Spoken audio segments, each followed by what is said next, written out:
All right, what's up, YouTube? It's Coach Oliver, aka Ambition Oliver, coming at you with another one. And so today I have the honor of having Coach Barosios in this podcast. All right, this is what it's like to be a coach. Coach Barosios went through high school, D1 colleges, professional. I just want to know professional experiences. So overall, of course, I do coaching. I've only did it for a couple years. Coach Barosios, how long have you been coaching? I believe that this is going to be my 35th year. I've lost count. I stopped counting long time ago, but I think Okay, it's between 30 or 35, somewhere so in that. so apparently before I was born, at least a couple years. I would say so, yeah. Yeah. Okay. Woo. That's a long time to be in the field.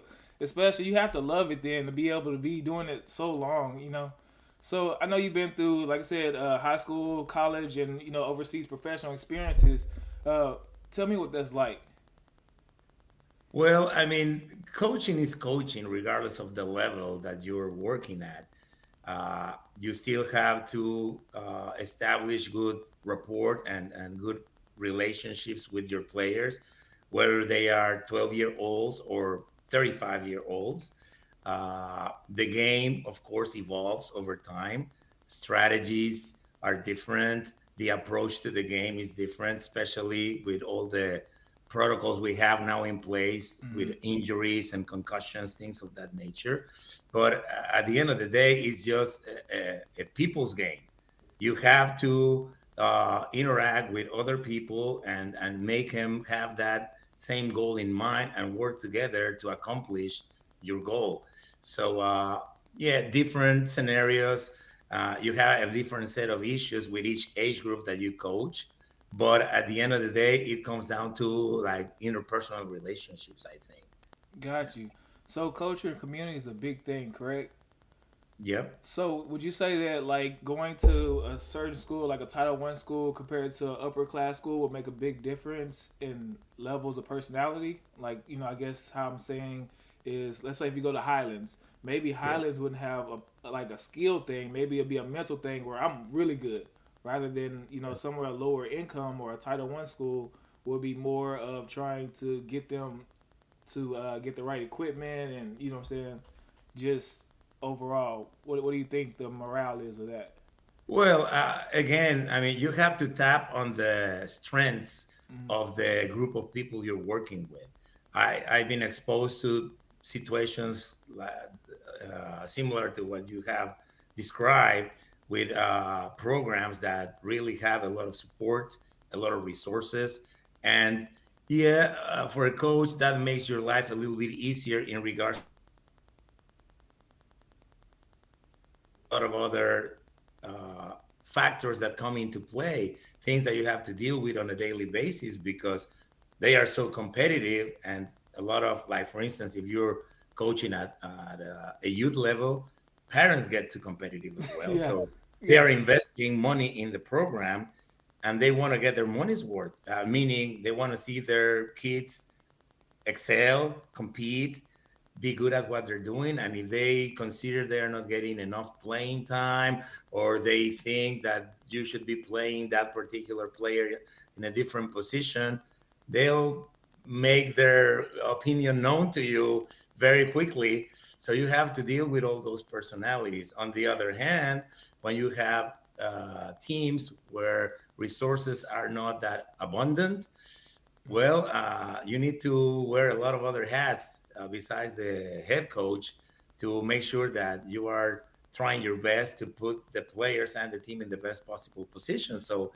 you're not just only the coach, you're also transportation manager, you're also like a therapist for kids that have issues at home. mm, You also have to deal with a lot of stuff on the field in regards to, okay, come up with creative ideas to, maybe you don't have dummies to practice. Well, might as well just go to the local store and buy some cushions and mm, wrap them up in duct tape or something so yeah, you can have something. I mean, a couple of years when I was in Europe, in Austria to be precise, we didn't have a lot of resources for field equipment. We didn't have sleds or bags or ropes, things of that nature. We didn't have a goalpost on our football field. And mm, I started to get a lot of local people that were somehow connected to the team to help us. So I had a welder actually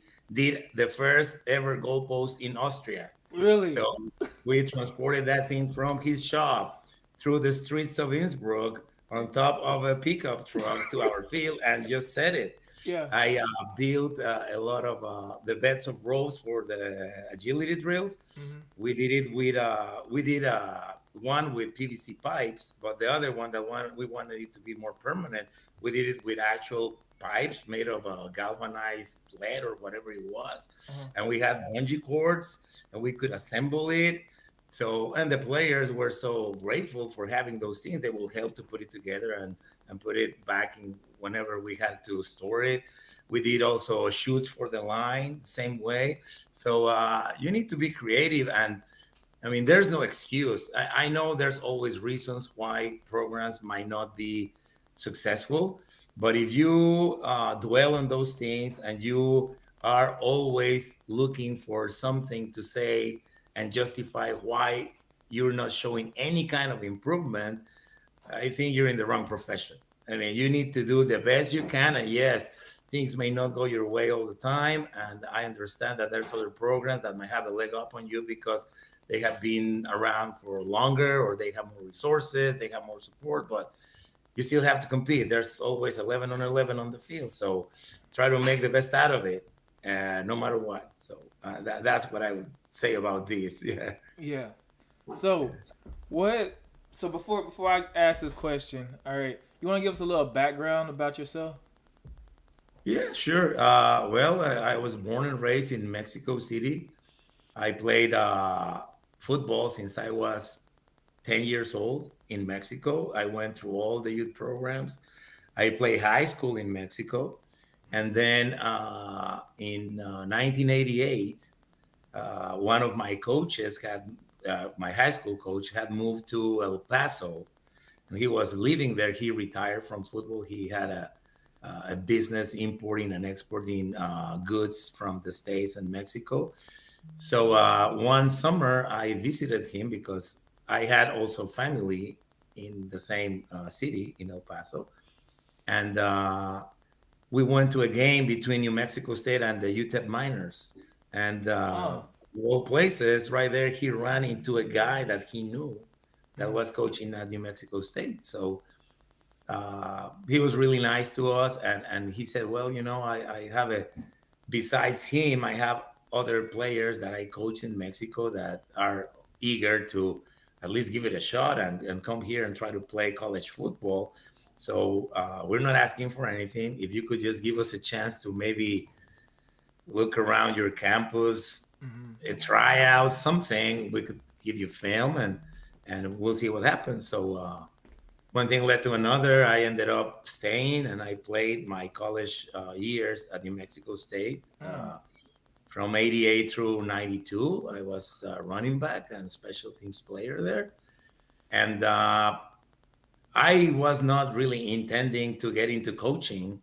Hmm. My plan was I finished playing. I'm happy with whatever happened to me. And now I'm going to go back home and just start working and incorporate into the labor force and just be done with it. But this one coach, the same guy that gave us a chance, while I was finishing my master's, he had a friend that was coaching in Italy at the time.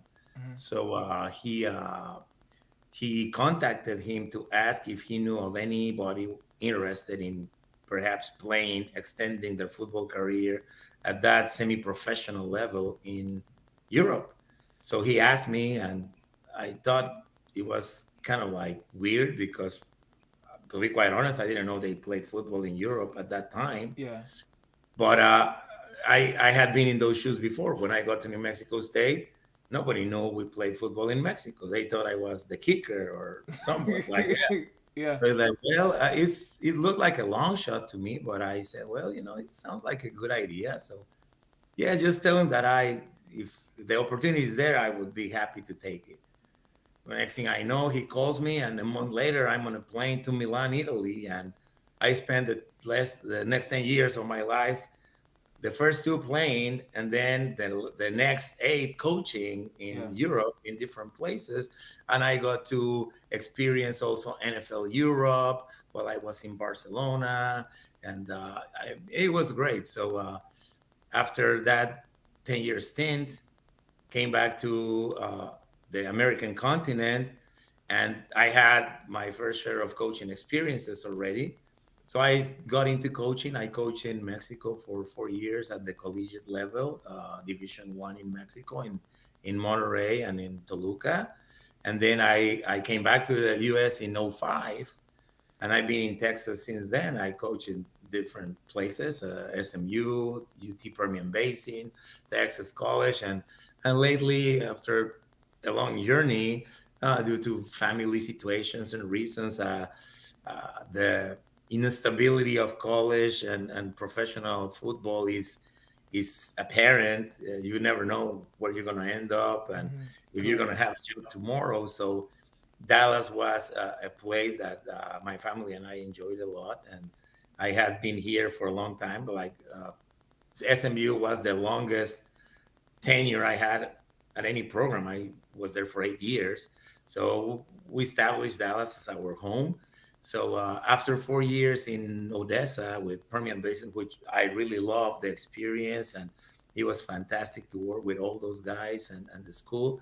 But I decided to just resign to that position, come back to Dallas, and just be involved in coaching at a lower level, age group wise, but like in the place that I like. So and my family is at. So that's where I'm at right now. So Yeah. it's a trying to summarize 35 years of coaching in a You, couple of minutes. Yeah, hey, well, I mean, you did it. You did a good job of it for real. So, yeah. what is the life of a coach for you? I mean, I work hard. I have a lot of passion, but I gotta push myself. I gotta wake my ass up because I'd be like, oh my gosh, it's another day. But Yeah. so what is it like? What time do you wake up? What is your routine? How does your day usually go? Well, I know you use a word that I think really sums up, like the attitude and the mindset of a coach, passion. Okay. Uh, I heard a long time ago one of my coaches say, well, there's two quotes that really resonate with me. Number one is, if I get paid to wear shorts, I got it made. Yeah. Yes. And the other one is, if you love what you do, you will never work a day in your life. Yeah. So, I mean, I don't think of coaching as work. I think of coaching as passion, what I like to do. Sometimes, even here at home, I mean, we get into a little discussions because I say, well, I'm just going to be on this for a couple of hours and then I'll be done and we can do something else. Next thing I know, it's been 6 hours and I'm still doing the Yeah. same thing I was doing because you are so in tune and so concentrated and focused on that you lose track of time and you enjoy it because you see all the different possibilities, whether it's watching film or putting together game plans or organizing practices, looking at personnel.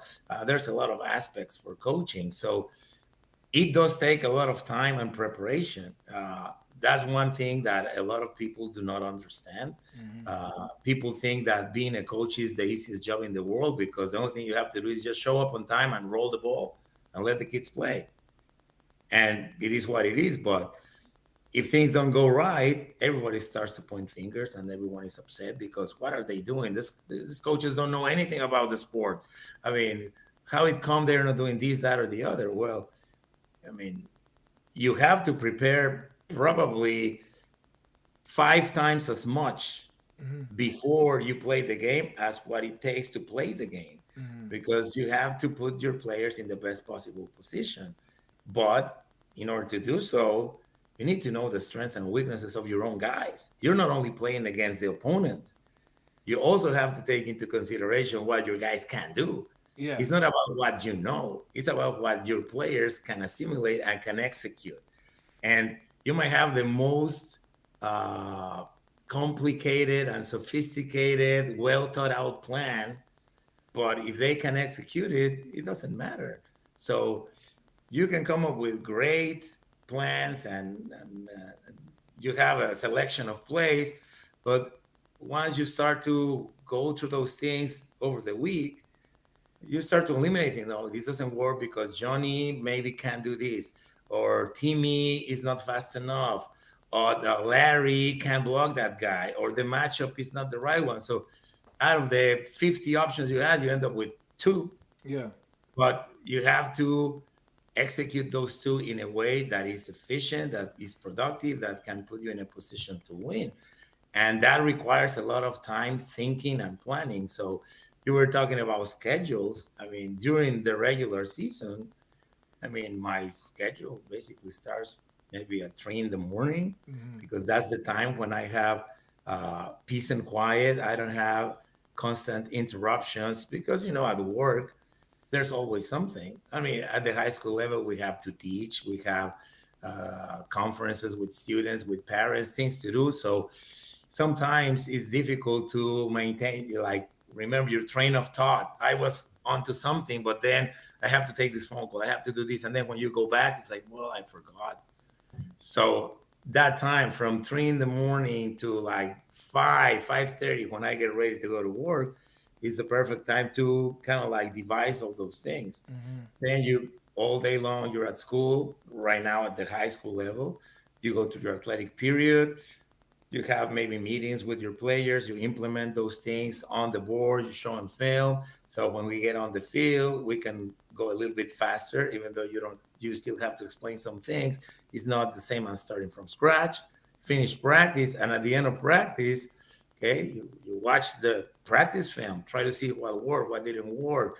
Is it worth keep trying, or should I just scratch this and just focus on this other stuff? So you can only practice so much time. So Hmm. you have a basic plan right after practice, which, I mean, you leave the facilities around 8, 9 at night, come home, get dinner, go to work. I mean, go to bed, and then that sleep time that you have, I don't know. In my case, I don't know. I think my brain is turning, and Hmm. when I wake up at 3:30, 4, like, I can see it more clearly, and that's when I try to put it in writing. So when I get to the office, everything is already there, because you don't really have a lot of time there to kind of like organize things. Now, Correct. college and professional football is different. You are 24/7 dedicated to football. So you might pace yourself a little bit better, but the hours are the same. I Hmm. mean, you get there, you practice in the morning. At SMU, we used to practice at 7.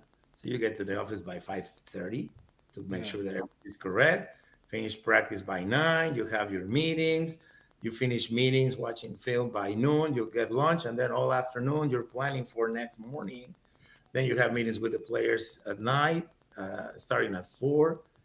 So you leave, I don't know, 8 o'clock, 9 o'clock. So I mean, it's a grind. Yeah. But if you love what you do, I mean, times goes by like in the blink of an eye. Yeah. So, what is the funnest moment that you've experienced through your coaching, or even your player as a Well, player? no, I think the fun, yes, winning is fun. Everyone wants to win, and like there's like fantastic memories I have of games that we were not supposed to win and we won, championships when we were the underdogs and we overcame all obstacles and challenges and actually shocked the world.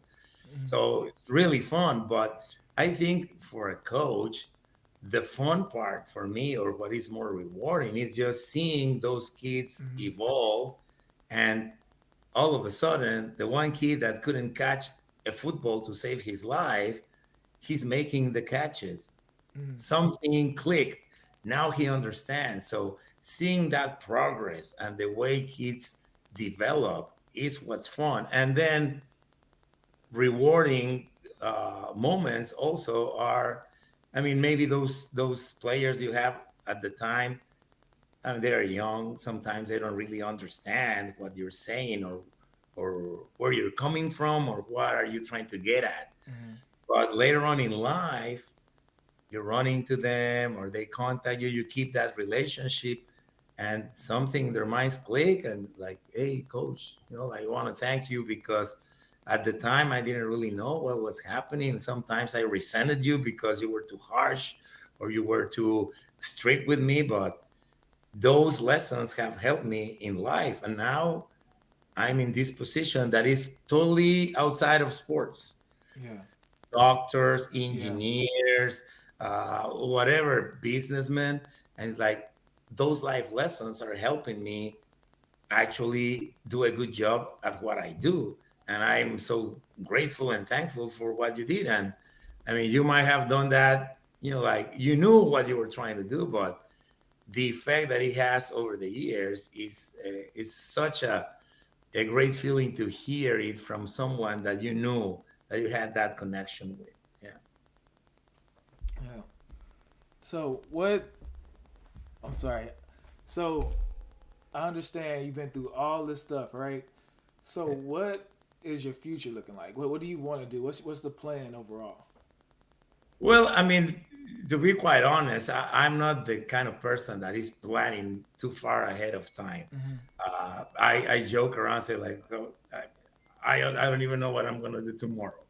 Okay, Hmm. I'm just happy to be alive today. Yeah. Now, uh, I, of course, I mean, when you're doing football, you need to have a plan. And Hmm. I mean, you're planning for the week and stuff like that. But as far as career moves or what am I going to do in 5 years from now, I honestly don't know. I don't think that far ahead of time.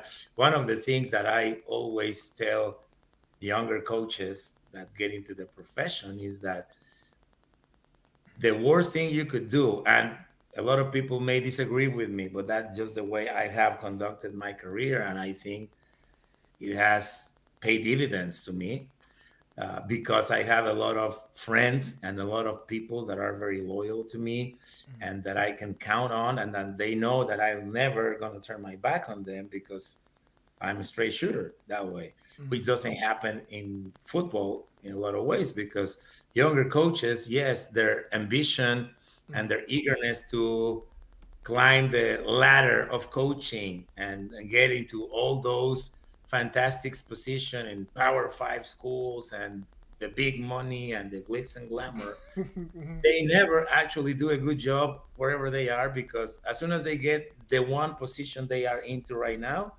they're already looking for the next job. Yeah. Really trying to scout what opportunities are out there, trying to make phone calls, trying to get connected with. Yeah, it's okay to network, but just let those opportunities come to you. If you actively search for them, I mean, you're gonna be looked at as a guy that you can be trusted because Hmm. why would I hire you that have a position at whatever school when no one has fired you, your head coach is not in the hot seat, the situation is relatively good, you make good money, but you're asking for a job here. How can I be sure that as soon as I give you the job, you're not going to be looking for the next job Yeah. and you're Correct. going to leave hanging? So, I mean, I think that's unfair to the head coach that hires you. You Hmm. owe some loyalty to that person. Now, if for whatever reason you're planning on making a move, you should be forthcoming with that information and ahead of time just tell them, coach, I'm going to be looking for these opportunities. I just want you to be aware of it because that's the right thing to do. You cannot just leave. I've been in programs where coaches were there on Thursday and on Friday they were nowhere to be found. They just left. Okay, I mean, and they leave you without any notice, and you still have to coach the kids. You still have to Yeah. play games. You have to do things. So, I think it's just ethically and morally correct to. I mean, you have a job. That's the best job you could have. If you lose your job or there's some problems, I mean, you should talk about it. And if you are still willing to leave, well, Hmm. address that with your head coach or whoever athletic director so they know and they can prepare. I mean that's just my advice, but again right now, I mean, good, bad, or indifferent, the place where I'm at, I mean, that's my job and I'm not looking for anything else now. someone else comes knocking on my door and offering me this, that, or the other, I'm not going to say I'm not going to listen to whatever they have to say. And if that's Right. something that is convenient for me and my family, I can always talk to my head coach, athletic director, and tell him what's the situation. But Mm-hmm. me sending resumes right and left and trying to, that's not me. Yeah. Yeah. So I'm fine where I'm at. I don't know how much years of coaching I have ahead of me. I think I've been in this for a long time. I think I still will stick around for a while, but you never know. You don't know what tomorrow has in store for you. So Yeah. we'll see. See, I Yeah. have a love hate relationship because the love hate is a mix with you. So Yeah. I love everything that you do, but you know me, I like to help. I like to try to do this, and you be like, "Nah, I Yeah. got it." So you literally be carrying stuff all across the field. I'm like, "You ain't gonna let me get that," you know. But everything, I just always like to pick your brain and all other stuff. Just being around you, being next to you, just a big blessing overall. So I always had amazing time next to you because even if I'm pissed off, which I can get pissed off, but even when I'm pissed off, it's just like just seeing you, just like yeah, let's. It's just that bond that I've had with you, even if you didn't know I had it, but I had this bond that was like Coach Brosios, he's the guy. He's the one I want to be next to. Even if I want to flip to offense, just to be next to you, I would be down to do it, whatever it is. But it's just that mindset, that intensity that you bring and how you bring it, and you're not a person that's just gonna be always riled up or whatever. You have that spark to you where you're calm, but what you say has a big impact. So you don't have to scream it or yell it or whatever it is to show what it is. You just gotta read. Like you said, people just gotta read you correctly. Everybody Yeah. be stuck in their own perspective. Everybody be thinking, "Oh, did he this, he that, or whatever it is." Not saying that nobody's saying that. I'm just saying based off of how others probably feel based off perspective that Yeah. they see a different bubble when they're not really seeing it from your perspective, from your experience, or from ways that you implement it. So Yeah. it's just great to be able to be next to a person like you that's willing to do whatever it takes to grind and be successful. Yeah. Well, no, thanks so much for your words. I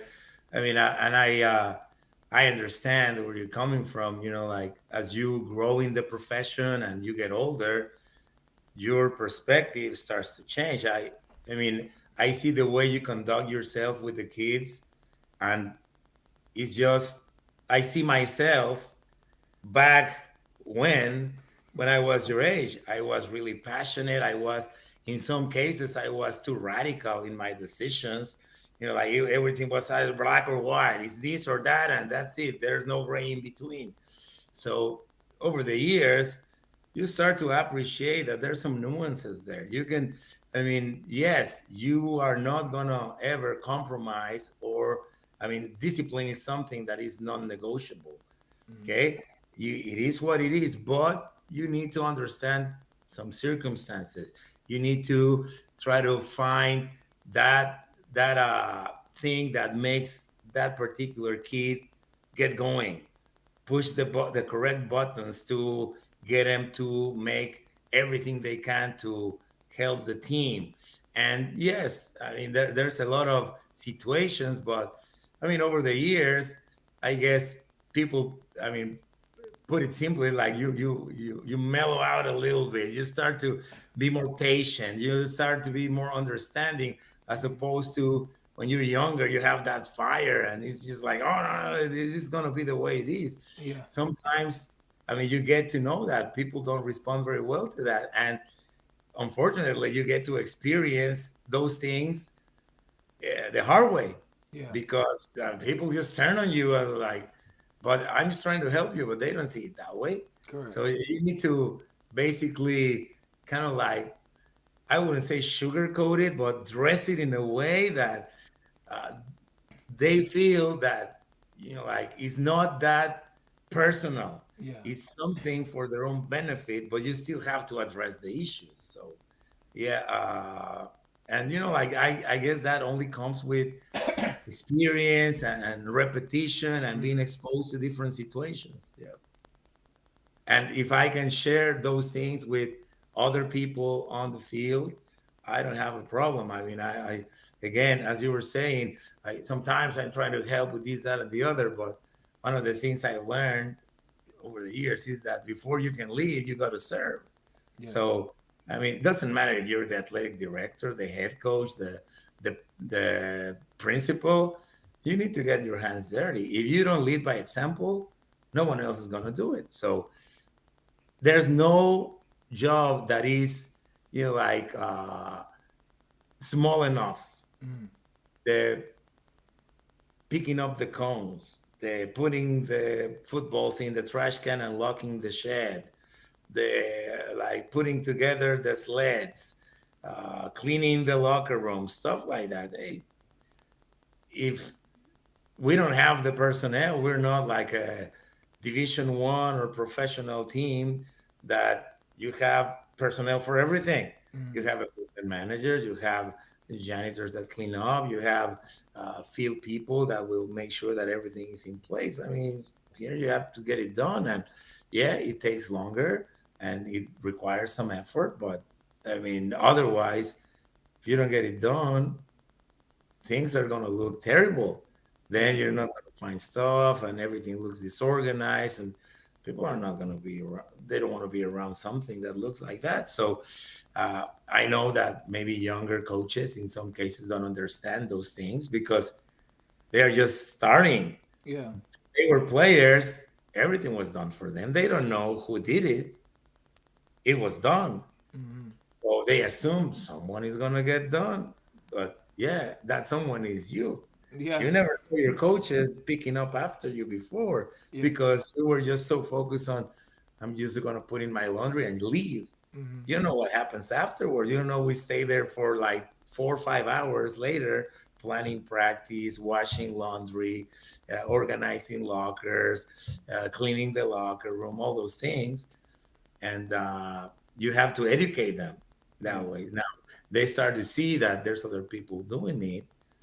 Initially, they might not come around because it's not comfortable, but if they see you time and time again and say, hey, could you help me out with this? And all of a sudden it's like they start to get it. Mm-hmm. Okay. It's just the way it is. So Yeah. yeah. Well, this has been great. This is awesome. I'm so glad that I asked you. You're like, yeah, I do it, and it's just the person you are. You're just willing to help, just help with mental mindset and everything like that. So I really, really appreciate you. So I'm gonna go ahead and end the podcast. You got any questions, anything like that? No, no, it was great. I'm glad that we got to do this. I'm honored that I was asked by you to participate. Anything I can do or help with, I'm available. No Oh yeah, problem. it's just the kind of person you are. You're freaking amazing. All right, I'm gonna go